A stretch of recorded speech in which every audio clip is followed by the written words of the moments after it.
Natakoti Vaishnava Vrinda ki Namacharya Sakho ki Jaya. Srimad Bhagavatam ki all glories to the simple devotee Jai Krishna, all glories to the simple devotee Jai Krishna, all glories to the simple devotee Jai Krishna, all glories to Sri Guru, Sri Bhavaḥ, all glories to Sri Prabhupada. Om Namo Bhagavate Vasudevaya. Om Namo Bhagavate Vasudevaya.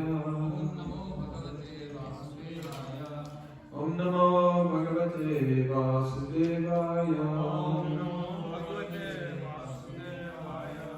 Reading from Srimad Bhagavatam, Canto 3, Chapter 12. We're going to read text 8 through 11.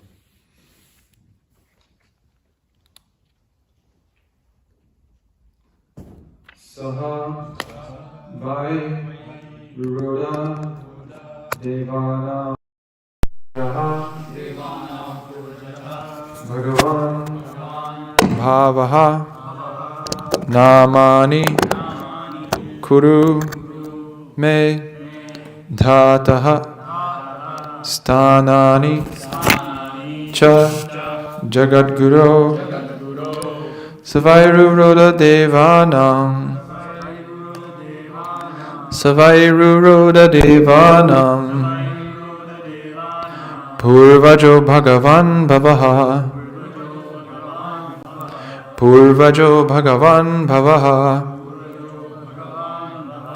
nāmāni kuru me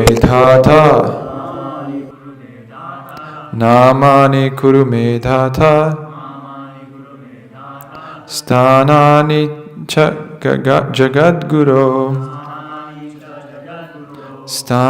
jagad-guro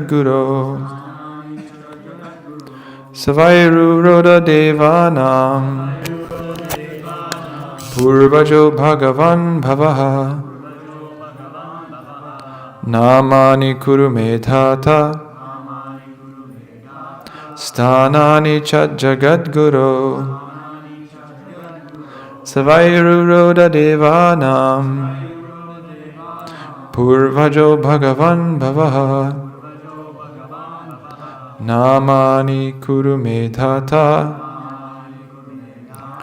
sthānāni cha jagat-guro.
ruroda devānāṁ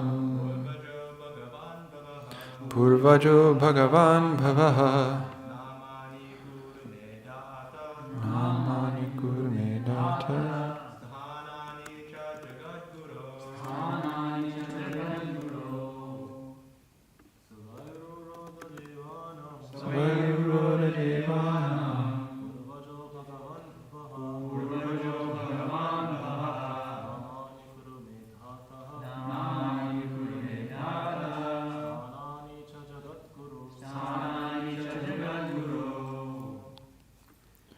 Rodīs. Ruroda devānāṁ pūrvajo bhagavān bhavaḥ nāmāni kuru me dhātaḥ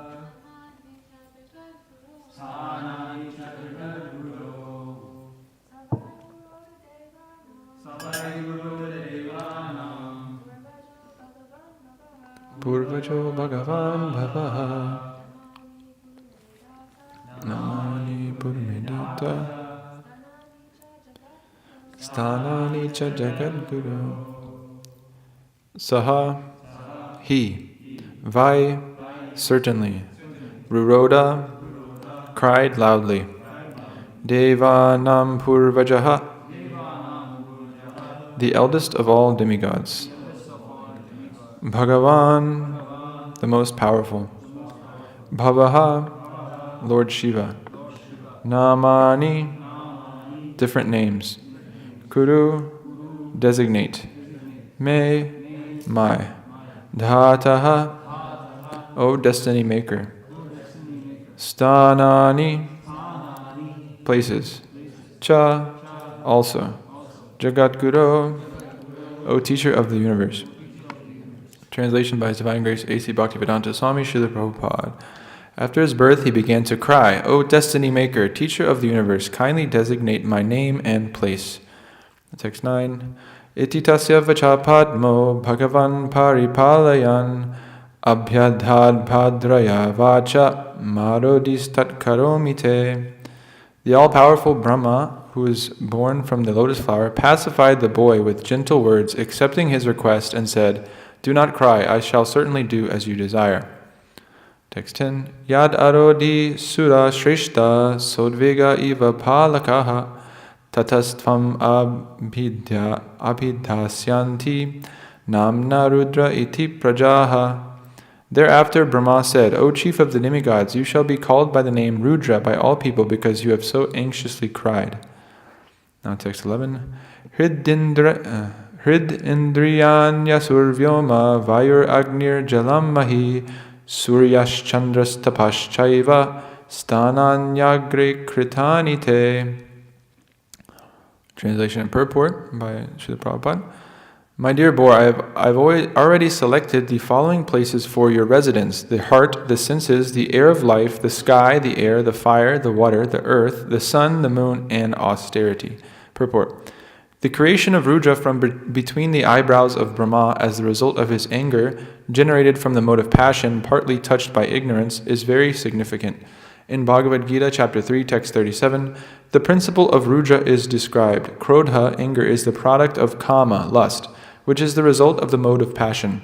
When lust and hankering are unsatisfied, the element of krodha appears, which is the formidable enemy of the conditioned soul. This most sinful and inimical passion is represented as ahankar, or the false egocentric attitude of thinking oneself to be all in all. Such an egocentric attitude on the part of the conditioned soul, who is completely under the control of material nature, is described in Bhagavad Gita as foolish. The egocentric attitude is a manifestation of the Rudra principle in the heart, wherein krodha, anger, is generated. This anger develops in the heart and is further manifested through various senses like the eyes, hands, and legs. When a man is angry, he expresses such anger with red-hot eyes and sometimes make a display of clenching his fists or kicking his legs. This exhibition of the Rudra principle is the proof of Rudra's presence in such places. When a man is angry, he breathes very rapidly, and thus Rudra is represented in the air of life, or in the activities of breathing. When the sky is overcast with dense clouds and roars in anger, and when the wind blows very fiercely, the Rudra principle is manifested. And so also, when the sea water is infuriated by the wind, it appears in a gloomy feature of Rudra, which is very fearful to the common man. When fire is ablaze, we can also experience the presence of Rudra. And when there is an inundation over the earth, we can understand that this is also the representation of Rudra. There are many earthly creatures who constantly represent the Rudra element. The snake, tiger, and lion are always representations of Rudra. Sometimes, because of the extreme heat of the sun, there are cases of heat stroke, and due to the extreme coldness created by the moon, there are cases of collapse.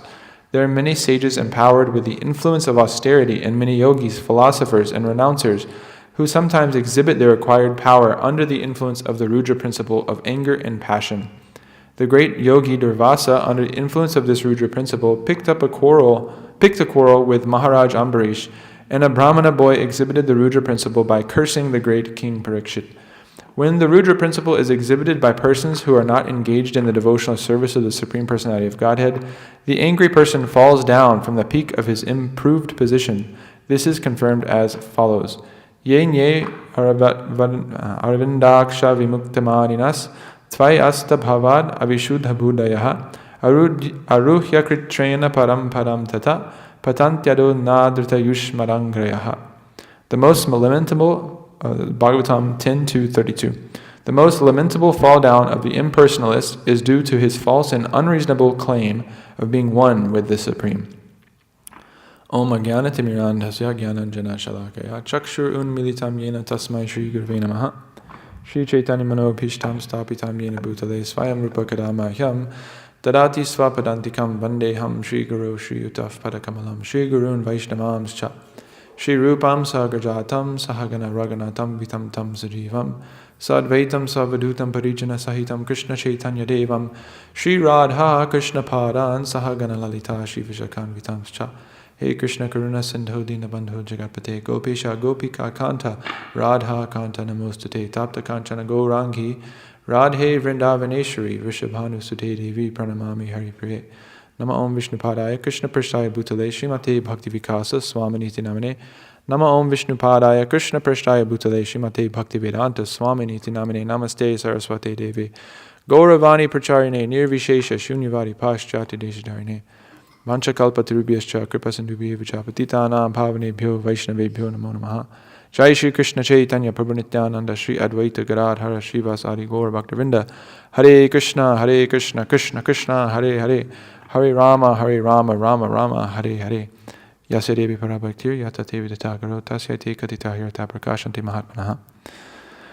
So I'm just going to read this text 11 again because that's what the purport was. Hridyandriyani asur vyoma Vayur Agnir Jalam Mahi Suryash Chandras Tapaschaiva Sthanan Agre Kritani Te. My dear boy, I've already selected the following places for your residence: the heart, the senses, the air of life, the sky, the air, the fire, the water, the earth, the sun, the moon, and austerity. So here we are coming to the place where Rudra, Lord Śiva, is being born from between the eyebrows of Lord Brahma. And as we heard in the previous classes, what happened was Brahma's first 4 sons, the Kumaras, refused to accept his order of producing progeny, and therefore Brahma experienced anger. He became angry, but he didn't express it, and he held it in, and then because of that, from between his eyebrows, Rudra was born, Śiva was born. And we see here in the first 3 verses I read that Śiva is kind of like, he's crying actually. You see, after his birth he began to cry. O destiny maker, teacher of the universe, kindly designate my name and place. And then Brahma pacified him and said, do not cry, I shall do as you desire. And he gave him the name Rudra because you have so anxiously cried. And then he designates his place here in this verse that we're talking about today. The heart, the senses, the air of life, the sky, the air, the fire, the water, the earth, the sun, the moon, and austerity. And so, in some way, you could say that he is anger personified, or the manifestation of this krodha, this anger. And here it's being described all of his different residences, all of his different places of residing in the world. And it seems like if you read this list, it seems like pretty much everywhere. Like it's just the heart, the senses, the air of life, the sky, the air, the fire. It's just constantly surrounding us, right? All these different elements, both internally and externally. I mean, the heart, you have the heart right there. And I found that interesting because we always talk about how Krishna is situated within the heart, the Paramatma is, with the living entity in our heart, following us, throughout, all our different births and such. And he's the dearmost friend of the living entity, waiting for us to turn to him. But here it's being described that also this Rudra principle is also situated within the heart of the conditioned living entity. So this tendency towards anger is there. And it's naturally or unnaturally, you could say, there in the conditioned soul, because we are in touch with material nature and in touch with these modes of passion and ignorance. And as is described in here in the purport, I think it says this, that when this anger comes about, you can see that it's situated in the heart. Here we go. So, this ego, so it starts as, it's a result of the egocentric attitude of the living entity, that we are thinking we are all in all, we are, supreme, we are the most important thing, and our maintenance, our happiness is of utmost importance above all else. So this ahankar, this false ego, is the kind of start of that. And then Prabhupada says, the egocentric attitude is a manifestation of the Rudra principle in the heart, wherein krodha is generated, anger is generated in the heart. And then this anger develops in the heart and is further manifested through various senses like the eyes, hands, and legs. And so everyone has experienced this. When you've experienced anger, you can feel like a burning sensation within the chest. And then, if it progresses further, then that progresses to, you can see it, again, the face is the index of the mind, so you can see it within the face. And then you can see it, even in terms of becoming physically violent. Someone clenches their fist or starts kicking. And we had someone here like a few months ago that he got angry and he punched a wall, and there's a little dent in the wall now, you can see.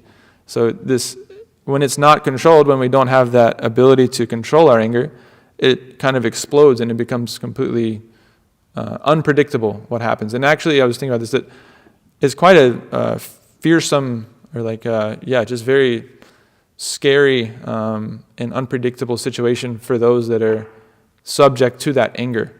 Like if you see, if someone comes in here and they're acting kind of angry, like there's this guy that came and he was saying, don't throw my food. Right? So they're serving out prasad and they kind of dropped it on his plate and he got a little bit angry, don't throw my food. And it creates this situation of, whoa, this guy might get, some anger coming up and he might kind of explode. It becomes unpredictable in that situation when someone has that manifestation of anger. And we can all inherently kind of understand that and feel that, and it creates a very, very uncomfortable situation. So if anybody's ever been around someone that's a very hot head and stuff, it's not fun at all. I used to work with someone like that we ran a business together, and I didn't really know this element of him, this side of him, before I kind of got into business with him. But then I would see sometimes if a client, went and put a bad review online or something or they just said something negative about us, he would get on the phone with them and just curse them and scream, and it was really I thought he was gonna punch me, I had nothing to do with it, but I was terrified, and I told him, you can't do like that. And the thing with him is that he was posing himself and kind of advertising himself, you could say, to be a very spiritual person and all these things. And I was in the conception, I immediately I'm a very naive person, but I still was this doesn't seem right. He's saying he's spiritual, but then he's exploding on these people and being all angry. That doesn't seem like a very spiritual thing. And you can just inherently know, even just karmis, they understand that anger is not the quality of a saintly person. And that, I heard my Guru Maharaj speaking about this, Bhakti Vikas Maharaj, that sometimes people will just walk up to him and they see, the dress of a sadhu. They might be, Indians or Americans, whatever, but they just immediately ask him, how do I control my anger? Because they understand that, this kind of person is someone that has cultivated that quality of controlling their anger. And so it is a desirable quality. It is a attractive quality, you could say. It's someone that has controlled their anger. But there's also many misconceptions in that way as well, that there's this idea that, we should completely get rid of anger. We should just get rid of it altogether.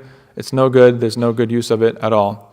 But Prabhupada has a very revolutionary approach to this that has been described within Nectar of Instruction. You can pull it up, Nectar of Instruction 1, the purport.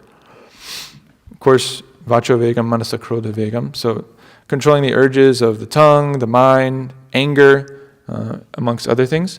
And so if you go down, let's see, look for, let me see here. Similarly, anger can be controlled. It starts like that. Yeah, I think so. Yep. I saw similarly. I think, you got to go past all this. I think it's past the atonement, past the tongue.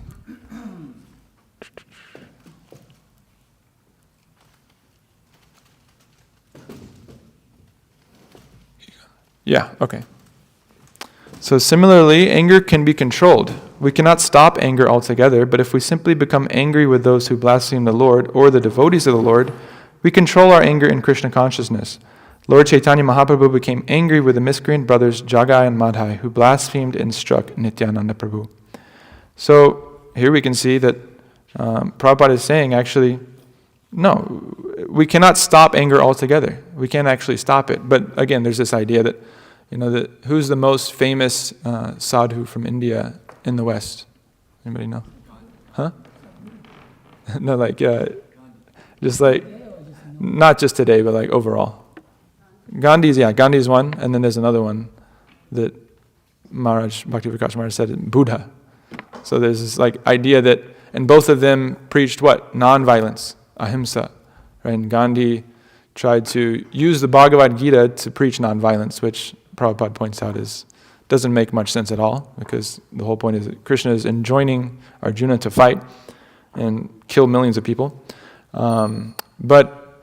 So this idea of non-violence seems it seems like, oh, this is like real spiritual, to be non-violent and completely peaceful and never use violence in any situation.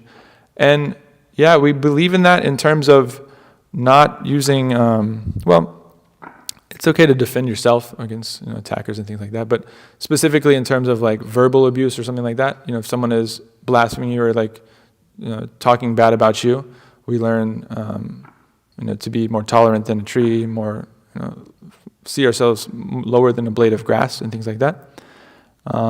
And so any kind of attack on us should be taken in that way, in that humble attitude.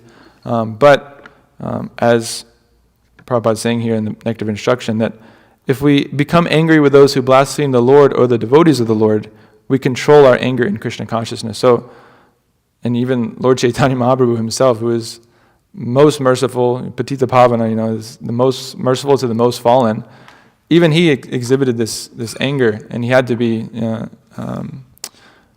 talked down from killing Jagai and Madhai by Lord Nityananda.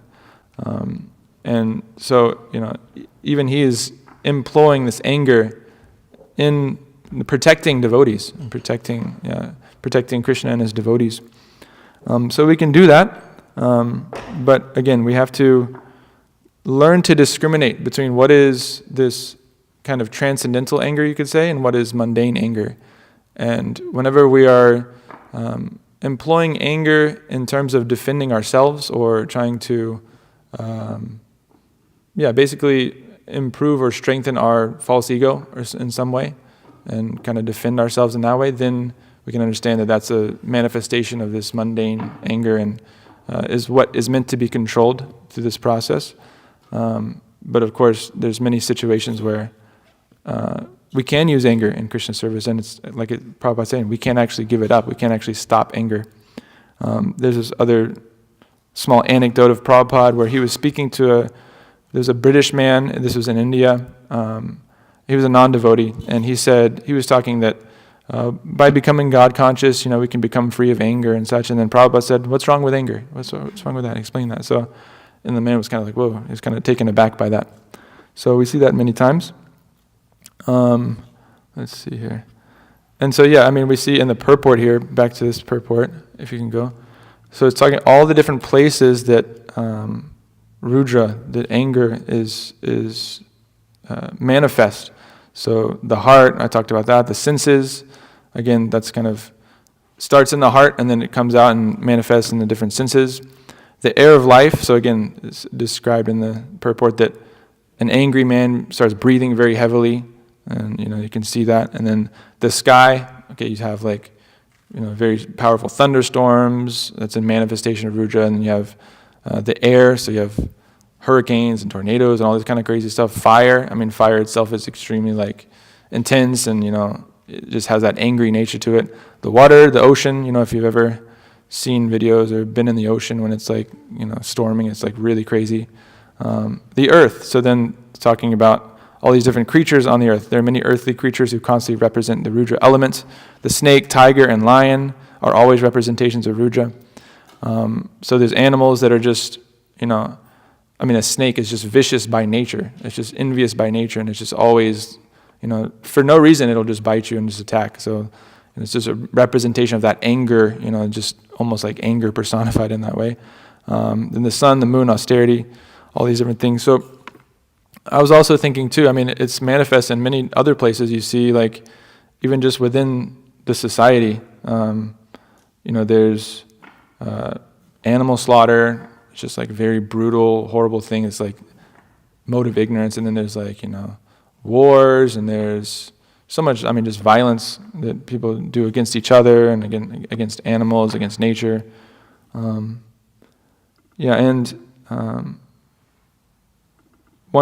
thing about anger is that, Bhagavad Gita, as Mitrabhav was kind of talking about yesterday a little bit, if you go to Bhagavad Gita 262, we can start there.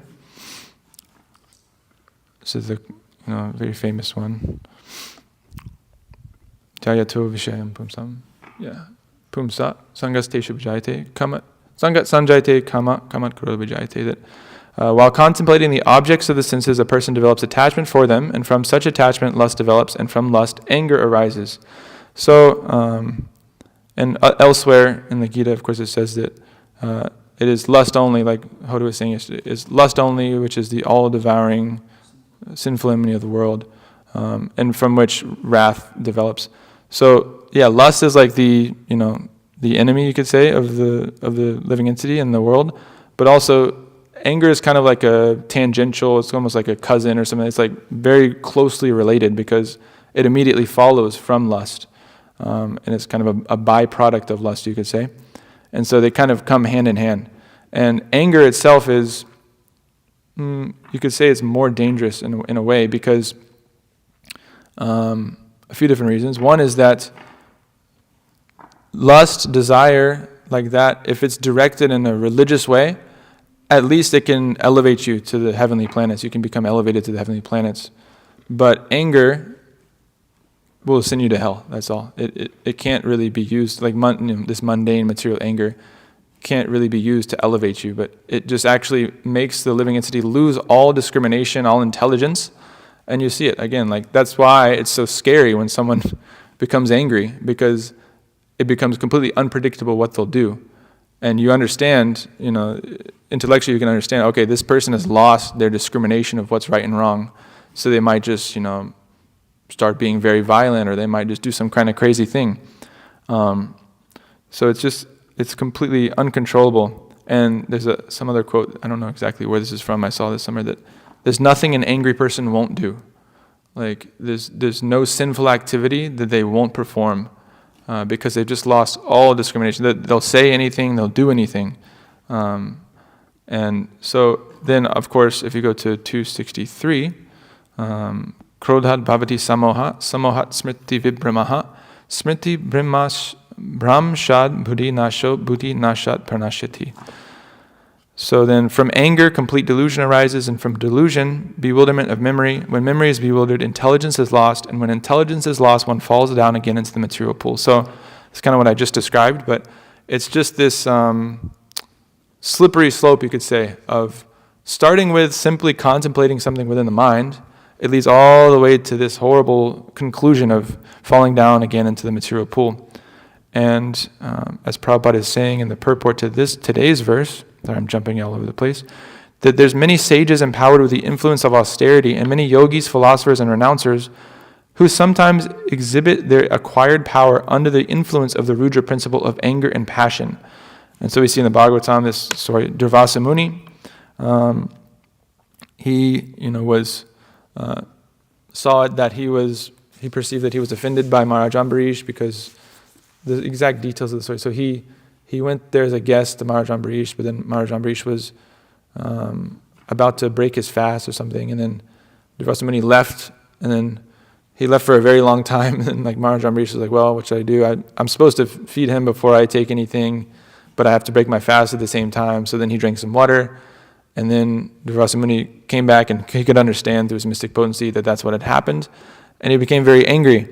And we see, again, this is an example of the proper attitude of a devotee, is that Maharaj Ambarish, while he was being attacked, I guess, or Durvasa Muni attempted to, attack him, and then he was completely tolerant. He didn't react. He didn't become angry himself.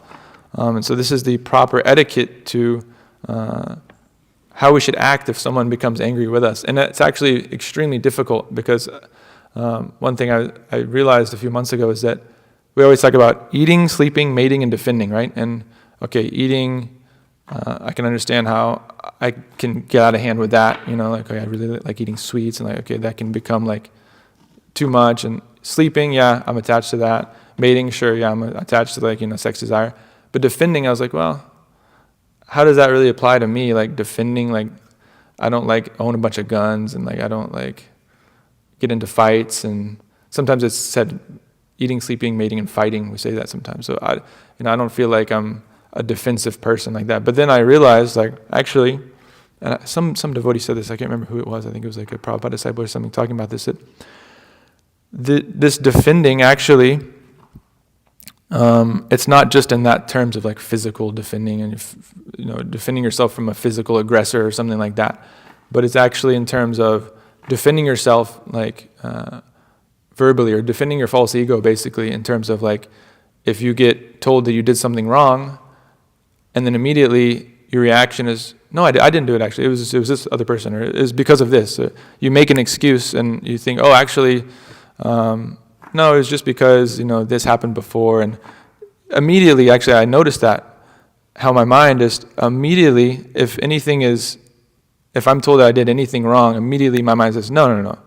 Definitely you didn't do anything wrong. And it comes up with all kinds of like, it just becomes like super intelligent all of a sudden to figure out how, actually, no, I wasn't wrong. And then I immediately, again, this is back to vācā, controlling the tongue, because my tendency is immediately to say and to try to defend myself verbally in that kind of situation.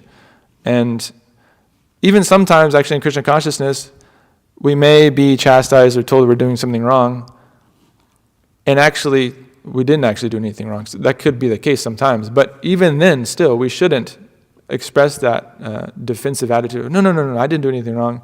We should be tolerant in that way and learn to just take it as Krishna's mercy that, we're being told this. And actually, whatever we're being corrected on, we do have, those faults to some extent. As long as we're not pure devotees, we have some kind of, these faults, whatever are being pointed out. Even if we didn't do it in that specific situation, that's still a tendency within us. So we should take it as Krishna's mercy in that way. And it's actually very, very difficult. And I realized that, whoa, like I have that strong anartha there of doing that, and I should work on that. I even remember, like, it makes me reflect on kind of previous to joining the temple that, yeah, like I remember like people had actually become fried out with me because of that quality that I had, that I would tend to do that and just always be defending myself in any situation. And it becomes quite annoying to be around someone like that. So this is kind of like, that's not like a wrath or anything like that, but it's kind of like a form of like, well, this defense, and it's a form of like defending yourself, and kind of tangentially related, I guess, to anger. So let me see here. Yeah, and so one last point, I guess I'm getting close to running out of time, but that this, again, back to this mundane and spiritual anger, and how Prabhupada exhibited anger in certain ways. As Mitravan Prabhu was saying yesterday, that this devotee was scraping dry dal off of the stage with a knife, and Prabhupada said, you should use it to cut your throat. And so if someone who doesn't understand the difference between spiritual and mundane anger would hear something like that, then they would think, this is a very horrible thing. Like, this is such a brutal thing to say to someone and all this. They can't understand the context of it, the chastisement of the spiritual master is actually a blessing, and just the context of exactly what was happening. And there's also this story, I don't know the exact details again, but Prabhupada was in a Pandal program, and then some hippie came up and was saying that, he was kind of like challenging Prabhupada in some way, and then Prabhupada started angrily kind of like challenging him back. And he allowed the conversation to kind of go on and continue on instead of just kind of kicking him off the stage. And some of the people in the crowd, they left, and they were thinking, oh, what is this? I thought this was like a sadhu. Why is he getting angry in this situation? But Prabhupada was exhibiting, no, actually, again, this principle of, I believe the man was maybe speaking Mayavad or something like that, and it was it? Uh-huh. Yeah, he was just, right, he was inappropriately challenging Prabhupada and yet not being submissive. And so Prabhupada's kind of, exhibiting that, no, you have to submissively inquire. You can't just come and challenge the spiritual master. So he was exhibiting that principle. And people took it, again, because they don't have the correct vision to discriminate between what is spiritual and what is mundane. They just took it as, oh, this person is just arguing with someone and this is not very spiritual or saintly of him. Again, if we can't discriminate between the two, then we'll fall into trouble, because we see so many examples of, it's not that the spiritual world is devoid of anger. Nrsimhadev, comes and exhibits like such a high level of anger that the demigods are afraid that the entire universe is going to be destroyed, and it's just the amount of anger that he exhibits is just so far beyond what we can imagine. Yashoda becomes angry and chases Krishna, with a stick. The gopis become angry with Krishna when he disappears. It's so many different things. Satyabhama also gets angry, and Krishna likes that. So there's a lot of examples of anger in the spiritual world, and in anger that actually pleases Krishna. And so we have to discriminate. Well, there's anger that can please Krishna, and anger that is directed at defending our false ego, basically, defending our sense of I, me, and mine. And so we have to discriminate between those two and intelligently understand that. Otherwise, we can fall into that trap of thinking, well, no, we should just, completely rid ourselves of anger altogether, and we should be like Gandhi, just be peaceful, ahimsa, non-violent. But we see that doesn't actually work. So that's everything I wanted to cover. There's 5 minutes left for comments and questions.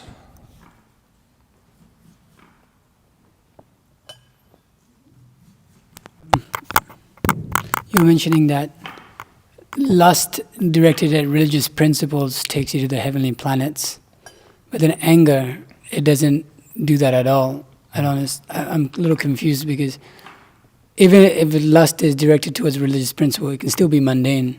Mm-hmm. Because it's not, if the lust is not spiritual or Krishna conscious, which is obviously more love because it's directed towards Krishna, but still this principle. If anger is directed towards religious principles in the way you're saying, isn't that for a Kshatriya, we read in Bhagavad Gita, also leads to the higher planets, for the Kshatriya to die on the battlefield, for the Kshatriya to fight on the battlefield. Mm-hmm. So I'm trying to see how. Yeah, that's a good question. Because it seems there's anger, and then there's anger on religious principles. Mm-hmm. And so it may be mundane also. Just because it's religious doesn't particularly mean that it's transcendental. Dharma, artha, kama, moksha. So and those kaitava dharma, they're considered false religion. Yeah. And I was just quoting this lecture by Guru Maharaj, but I can send it to you. Sure, yeah. He didn't. I don't think he really went into detail about that. But he kind of mentioned that material desire, like desire, can lead us, if it's directed religiously, can lead us to heavenly planets. But anger generally leads to hell. Sure. There's that verse also. Those three things that lead to hell: greed, lust, anger, greed. So then, because lust is in there also. Yeah, exactly. So I'm just wondering how those point, kind of play.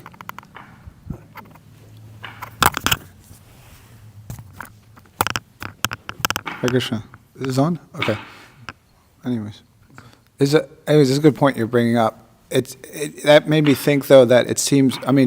It seems like that's like some of these different things, like like he's talking about anger, but also with lust. There's less like following the Vedic injunctions, like kama, which like elevates one, and then if you go away from that, you get degraded. But then there's also like transcendental, like lust, and the same thing with like anger also. Mm-hmm. So it's like interesting point that there are like these different things there, but they can still be on like the material platform. But then there's like they can elevate you materially or degrade you materially. But then there's a spiritual aspect also.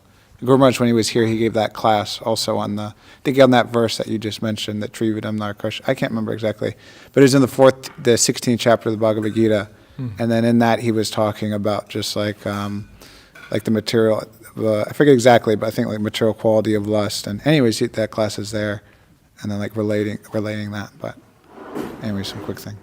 Okay.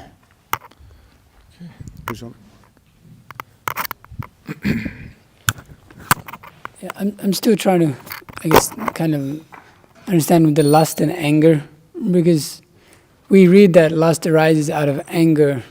Sorry, anger arises out of lust. So I think that question was there probably a few days ago also. How anger is considered much more detrimental because the source of it is lust. So isn't it lust that ultimately is? The way I kind of see it is that, like anger, so lust is there and it leads to anger, but Anger is what destroys? Is that if you can't control the anger, then it leads to all that other stuff. And anger is so uncontrollable that it just, you kind of lose, like your lust can kind of be more intelligently seen and like, you can kind of discriminate against it. But then as soon as anger takes over and like rage, it's just all discrimination is lost and you're hopeless basically. Sure. Yeah, okay. Lust is mode of passion, and mode of ego. Yeah. That's true. Okay, that's good. One thing too with lust is that, I mean, there's could be like different like understandings of that. Like a general term is like lust can just be like desire. There's like, because there's something I was going to read, but there's no time. This is the quote from Guru Maharaj. So, by desire, by pursuing desires in a religious way, one can be elevated to the heavenly planets, but anger takes us to hell. Later in Bhagavad Gita, Lord Krishna will state, Trividam narakasidham dvaram nasharam apanaha kamakrodas tutado vastavat ekaprayam chaye. Lust, greed, and anger are the three gates that lead to hell. Therefore, they should be given up. So desire can be channeled to take us up to the heavenly planets, but anger certainly takes us down to hell. Yeah. Yep. But there is like verses though, not to I'm not sure. disagreeing with Guru Maharaj because he says that in other classes, but there's like the example of like Hanuman and others that they utilize anger, in the proper way. There is like a verse I was going to read that mentions that.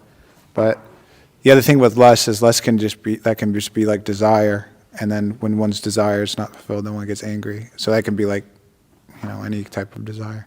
Anyways, it's an interesting point to analyze. Okay, 8:30, so I have to end here. We can talk after. Okay. Srimad Bhagavatam ki jai, Śrīla Prabhupada ki jai.